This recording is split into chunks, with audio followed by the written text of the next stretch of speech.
اعوذ باللہ من الشیطان الرجیم، بسم اللہ الرحمن الرحیم۔ آج کے سیشن میں ہم گفتگو کریں گے کہ قرآن مجید کو اگر آدمی کوئی جو ہے پابندی کے ساتھ اس کی تلاوت کرتا رہے تو اس پر ملنے والے انعام کے بارے میں کہ اللہ رب العزت ایسے شخص کو کیا انعام اللہ رب العزت کی طرف سے ملے گا۔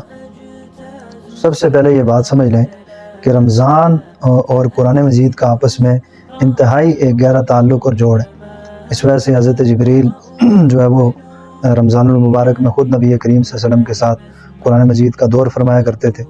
انتہائی سعادت والی بات ہے اس شخص کے لیے جس نے قرآن مجید کو حفظ یاد کیا، اور فرمایا کہ جو آدمی جو ہے قرآن مجید کو روانی کے ساتھ پڑھنا جانتا ہو وہ تو سمجھیں کہ وہ بادشاہ ہے، اور حدیث مبارکہ میں آتا ہے کہ یہ شخص جو ہے اس کو یہ سردار اس کو کہا گیا کہ جو قرآن مجید کو پڑھنا جانتا ہو، لیکن جو نہیں پڑھنا جانتا یا پڑھتا ہے اٹک اٹک کے پڑھتا ہے، فرمایا کہ اس شخص کے لیے 2 اجر ہے۔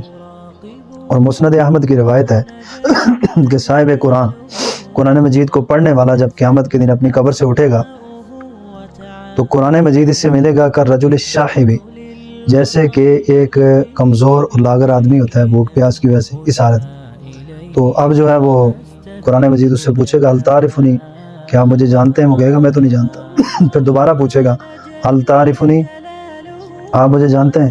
لیکن پھر بھی وہ کہے گا میں نہیں جانتا۔ مسند احمد کی حدیث نمبر 17 ہے 17۔ تو اب وہ جو ہے تیسری مرتبہ جب پوچھے گا آپ مجھے جانتے ہیں، پھر وہ صاحب قرآن کہے گا میں تو آپ کو نہیں جانتا۔ تو پھر جو ہے وہ اللہ رب العزت کی بارگاہ میں عرض کرے گا، قرآن جو ہے اس آدمی کی سفارش کرے گا اور شفاعت کرے گا کہ ہاں، اس آدمی کو کہے گا جو آپ نے میرے ساتھ دنیا میں تجارت کی، آج یہ اس تجارت کے بدلے کا دن ہے۔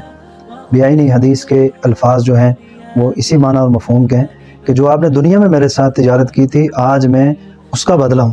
اب جو اس کے دائیں ہاتھ میں کرامت اور بائیں ہاتھ میں جو ہے اس کے جنت کا پروانہ، اور اس کے سر کے اوپر جو ہے وہ ایک تاج رکھا جائے گا جس کی روشنی جو ہے زمین و آسمان کی روشنی سے، سورج چاند ان تمام روشنیوں سے زیادہ اس کی روشنی ہوگی اور زمین و آسمان کو معطر کر دے گا۔ تو اب یہ کہے گا کہ آپ کون ہیں؟ وہ کہے گا میں ہی وہ قرآن ہوں کہ جس نے تمہیں دن میں پیاسا رکھا اور راتوں کو جگائے رکھا۔ دن میں پیاسا رکھنے کا مطلب یہ ہے کہ آپ نے دن کو روزہ رکھا مجھ پر عمل کرنے کے لیے، اور راتوں کو آپ نے میری تلاوت کی، جاگ جاگ کر مجھے یاد کیا، اپنے سینے میں بسایا۔ تو آج یہ انعام ہے کہ جنت کا پروانہ آپ کے ہاتھ میں ہے، اور جنت کی تمام جتنی بھی بادشاہت ہیں وہ آپ کے ہاتھ میں، اور آپ کے سر کے اوپر جو ہے یہ تاج سجا دیا گیا، اور پھر اس کے والدین کو بلایا جائے گا اور اس کے والدین کے سر پہ جو ہے ایک تاج کرامت رکھا جائے گا۔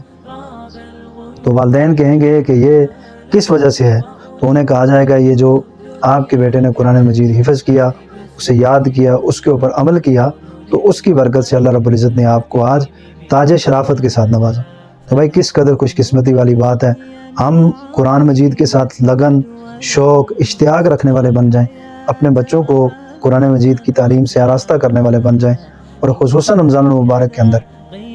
مثلا ایک آدمی ہے وہ رمضان میں قرآن مجید ختم کرنا چاہتا ہے، لیکن وہ قرآن مجید ختم اس لیے نہیں کر پاتا کہ ترتیب کا پتہ نہیں ہوتا کہ کس ترتیب سے قرآن مجید کو ختم کیا جائے۔ تو اس سے بہتر یہ ہے کہ روزانہ 10 صفحات کی جو ہے وہ تلاوت کی جائے، روزانہ 20 صفحات، یا آپ نماز کے وقت آپ 2-3 صفحے قرآن مجید کے سب سے پہلے آ جائیں، آ کے تلاوت کریں۔ اب جو ہے اس میں ایک نیکی کا ثواب رمضان المبارک میں گویا یہ 70 نیکیوں کے برابر چلا جاتا ہے۔ تو کس قدر سعادت والی بات ہے ہمارے لیے کہ اس رمضان المبارک میں ہم خود بھی قرآن پڑھنے والے بنیں، اپنے بچوں کو بھی اس کی ترغیب دیں، اور گھروں کے اندر اس کا ماحول بنائیں۔ اللہ پاک ہمیں عمل کی توفیق نصیب فرمائے۔